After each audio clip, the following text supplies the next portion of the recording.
ब्राह्मण समाज के उत्थान, शिक्षा, संस्कार के लिए स्थापित की गई विप्र फाउंडेशन के संस्थापक सुशील कुमार ओझा ने कहा है कि बच्चों की शादी समय पर कर दी जानी चाहिए। समय पर शादी होती है तो एक तो उनको अच्छे लाइफ पार्टनर मिलते हैं और दूसरा वो लव जिहाद से बच सकते हैं। हिसार में रविवार को विप्र फाउंडेशन की इकाई विप्र वाहिनी के तत्वावधान में आयोजित कार्यक्रम में भाग लेने के लिए आए सुशील कुमार ओझा ने ये बात पत्रकारों से बातचीत करते हुए कही। उन्होंने कहा कि हर समाज में कई प्रथाएं ऐसी चल रही हैं जिनका कोई औचित्य नहीं रह जाता है, केवल धन और समय की बर्बादी होती है। जैसे मृत्यु भोज का आज कोई औचित्य नहीं है। बेटियों को लेकर उन्होंने कहा कि विप्र फाउंडेशन ने बेटी ब्याहो और बहू पढ़ाओ का नारा दिया है। उनका कहना है कि बेटियों की सही उम्र में शादी कर दी जानी चाहिए, क्योंकि बड़े होने पर उनको सही वर नहीं मिल पाते हैं। सही उम्र में शादी होने से वो लव जिहाद से भी बच सकती हैं। गुरु जम्बेश्वर यूनिवर्सिटी में आयोजित किए गए ये कार्यक्रम विभिन्न सामाजिक मुद्दों पर गहन चर्चा के लिए आयोजित किया गया। ये आयोजन विप्र वाहिनी के प्रदेश अध्यक्ष रामफल शर्मा पाबड़ा की तरफ से आयोजित किया गया था। इसमें काफी संख्या में लोगों ने भाग लिया। विप्र फाउंडेशन और विप्र वाहिनी के बहुत से पदाधिकारी और समाज के काफी लोग इस कार्यक्रम में पहुंचे। समारोह में रोशनलाल बास को विप्र वाहिनी का जिलाध्यक्ष और रतनलाल शर्मा अग्रोहा को प्रांत उपाध्यक्ष का दायित्व सौंपा गया। कार्यक्रम में मंच संचालन आचार्य पवन वत्स एवं सुनील दत्त बालसमंद ने किया। कार्यक्रम में पहुंची विप्र वाहिनी की राष्ट्रीय अध्यक्ष एवं भारत की विख्यात खिलाड़ी रही चंद्रकांता राजपुरोहित ने कहा कि जल्द ही एक और कार्यक्रम इस तरीके का आयोजित किया जाएगा।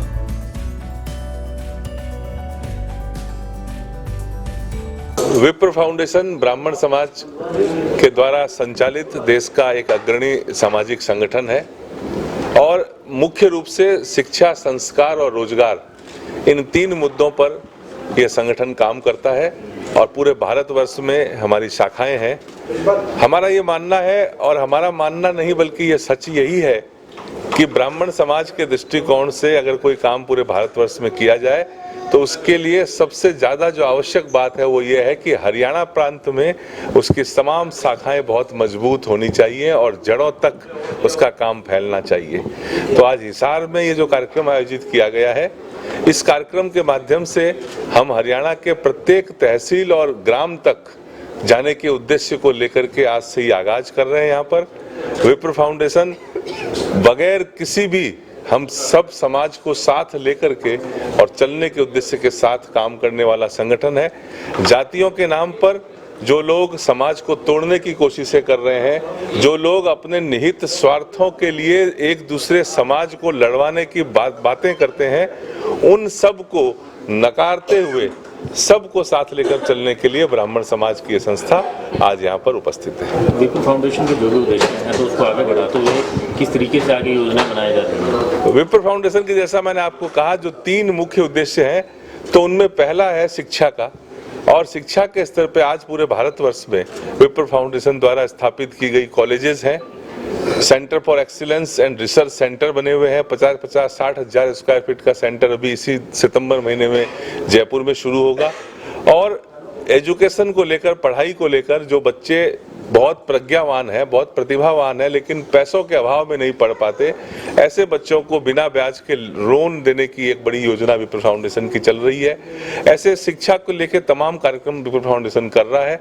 इसके साथ साथ रोजगार को लेकर के भी विप्र फाउंडेशन का एक विप्र chamber of commerce and industries है। जैसे विप्र वाहिनी है, ये हमारी एक ब्रांच है, उसी तरह से VCCI विक्की नाम से है, जिसके माध्यम से हमारे जो स्थापित उद्यमी हैं उनमें तालमेल हो और युवाओं को हम कैसे आगे बढ़ाएं और कैसे उनको नौकरी करने वाला नहीं बल्कि नौकरी रखने वाला बनाएं, इस उद्देश्य के साथ ये VCCI काम कर रहा है। और तीसरा, संस्कार की जो बात हमने की, संस्कार को किस तरह से पुनर्जागृत किया जाए, इसके लिए संस्कारोदय नाम से हमारा एक प्रकल्प चल रहा है।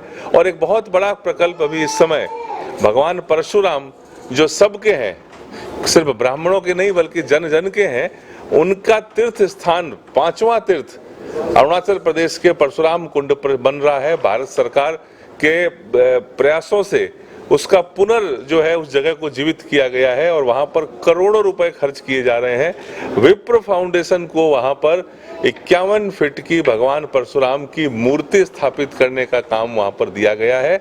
जो ब्राह्मण समाज उसको मूर्ति स्थापित करे, इस भावना के साथ, और देश के यशस्वी गृह मंत्री माननीय श्री अमित शाह जी के कर कमलों से विप्र फाउंडेशन के इस प्रकल्प का भूमि पूजन हो चुका है। और इसी वर्ष वहां पर 51 फीट की मूर्ति स्थापित होगी। तो ये संस्कार की दिशा में एक बहुत बड़ा काम पूरे भारतवर्ष के लिए होगा कि जो देश को फिर से विश्व गुरु बनाने की जो हमारी कवायद है इसमें मदद करेगा। तो हरियाणा के अंदर या पर्टिकुलर हिसार के अंदर भी कोई इस तरीके की शिक्षा संस्था बनाने की? बिल्कुल, हमारी जो यहाँ पर पदाधिकारी हैं, रामफल जी हैं, हमारे प्रदेश प्रांत के प्रधान हैं, कुलदीप जी हैं, इन सब लोगों ने मंथन किया है और ये निर्णय लेकर के बहुत जल्दी ही हम ई लाइब्रेरी एक जैसे स्थापित कर रहे हैं, आदि शंकर ई लाइब्रेरी, जिसके माध्यम से बच्चों को जो कॉम्पिटिटिव परीक्षाओं में उत्तीर्ण कैसे हों, कैसे उनकी प्रज्ञा को और हम विकसित करें, इसके लिए पुरानी लाइब्रेरियां अब आजकल इतनी उपयोगी नहीं रही, तो हम डिजिटल लाइब्रेरी स्थापित करना चाह रहे हैं। और हमारी ये बहुत इच्छा है कि आज के इस आयोजन के माध्यम से हमारे स्थानीय पदाधिकारियों ने जो भी निर्णय लिया होगा, लेकिन ये निर्णय जरूर हो कि कम से कम शुरुआत आज ही हो और आदि शंकर ई लाइब्रेरी हिसार में खुले, इसकी एक घोषणा आज यहाँ पर हम जरूर करना चाहेंगे। सवाल आपसे कि गवर्नमेंट से आप क्या उम्मीद करते हैं कि समाज को आगे बढ़ाने के लिए क्या कुछ डिमांड्स हैं आपकी गवर्नमेंट या आगे कुछ रखेंगे? देखिए, सरकार समाज को, किसी भी समाज को या किसी भी राष्ट्र को आगे बढ़ाने का जिम्मा सिर्फ सरकारों का नहीं होता। इसके लिए व्यक्ति, समाज और सरकार तीनों को साथ मिलकर काम करना पड़ता है। तो मैंने अभी आपको समाज की बातें की, व्यक्ति की बात हमारी ये है कि हम खुद अपने आप के आचरण को ठीक करें, हमारे समाज की जो कुरीतियां हैं उनको मंथन करके उनको सुधारें। मृत्यु भोज हुआ या ऐसी अनेक प्रकार की जो बातें हैं समाज में काल बाह्य हो गई हैं, उस पर विचार विमर्श हो, ये व्यक्तिगत बात।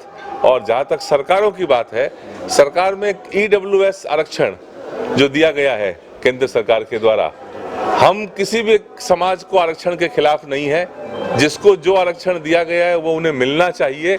हमको भी जो मिला है वो उसमें किसी प्रकार की भी असमानता नहीं रहनी चाहिए। हमारी जो मांग है वो ये है कि EWS आरक्षण को भी वो सारी सुविधाएं मिलनी चाहिए जो दूसरे आरक्षण में दूसरे लोगों को मिल रही है। सरकार से हमारी सिर्फ ये बात है। समाज में क्या सोचते हैं, क्या बदलाव हो जो आप बात कर रहे हैं कि कुरीतियां हैं अभी भी, और क्या समाज के लिए हम, हमारी जो यहाँ की स्थानीय संस्थाएं हैं उन सबको हमने आह्वान किया है, जिनको कुछ दूसरी भाषा में खाप भी कहा जाता है।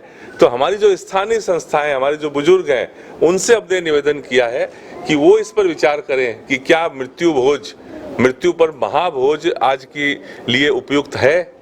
क्या ये संभव है कि हम एक नारा जो विप्र फाउंडेशन ने दिया है कि बेटी ब्याहो बहू पढ़ाओ, कि आप बेटी को जल्द ब्याहिए और बहू जब घर में आए तो उसको पढ़ाइए, ये नारे पर समाज विचार करे। क्या ये संभव है कि ब्राह्मण के साथ वैवाहिक रिश्ते कायम करे? कोई भी ब्राह्मण हो, चाहे वो गौड़ हो, चाहे खंडेलवाल हो, चाहे अन्य किसी भी ज्ञात का हो, वो आपस में वैवाहिक संबंध कायम करे। ऐसे कई मुद्दे हैं जो सामाजिक मुद्दे हैं, लेकिन इनको हम प्रस्ताव पास करके लागू नहीं करना चाहते। हमारे जो समाज के वरिष्ठ जन हैं वो किसी भी संस्था में काम कर रहे हो, वो लोग निर्णय लेकर के और हमारी इन बातों को अपने यहाँ रखें और फिर हम इस समाज में इसको आगे बढ़ाएंगे। शिरोमणि श्री सुशील कुमार ओझा की सरकार ने 21 साल उम्र कर दी है, तो वो क्या आपको लगता है कि सही है उम्र? देखिए, बेटी ब्याहने की जहाँ तक बात है, इसमें हमारा जो ये नारा है वो इस उद्देश्य के साथ है कि हम बेटी को जल्दी आजकल नहीं ब्याह रहे। इसलिए नहीं ब्याह रहे कि मेरी बेटी को पढ़ा लिखा दे, ससुराल जाने के बाद तो उसको चूल्हा चाकी ही करना है, ये एक धारणा बन गई है। और ये 21, 22, 24, 25 को तो छोड़िए, समाज में जब बच्चों को हम पढ़ाते हैं और डॉक्टर बनाएंगे, उनको इंजीनियर बनाएंगे, CA बनाएंगे, तो उनकी उम्र 25-30 साल तक पहुंच जाती है और उसके बाद में उनके वैवाहिक रिश्तों को करने में भी कठिनाई है। और एक बच्ची 25 साल 30 साल की जब हो जाए तो अन्यत्र भी बहुत सी गड़बड़ियां समाज में उत्पन्न होती है।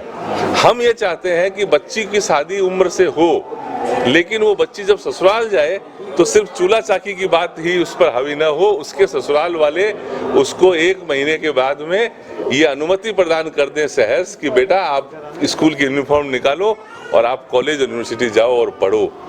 तब समाज में व्यापक बदलाव आएगा। और आज ये जो लव जिहाद की बातें हम सुनते हैं या इस प्रकार की जो गड़बड़ियां सुनते हैं, इन पर विराम लगेगा, ये हमारा मानना है। ब्यूरो रिपोर्ट, नई ताज़ा न्यूज़, हिसार। लेटेस्ट वीडियोस के लिए सब्सक्राइब करें हमारा चैनल नई ताजा न्यूज और दबाएं बेल आइकॉन ताकि आप मिस ना करें कोई भी अपडेट।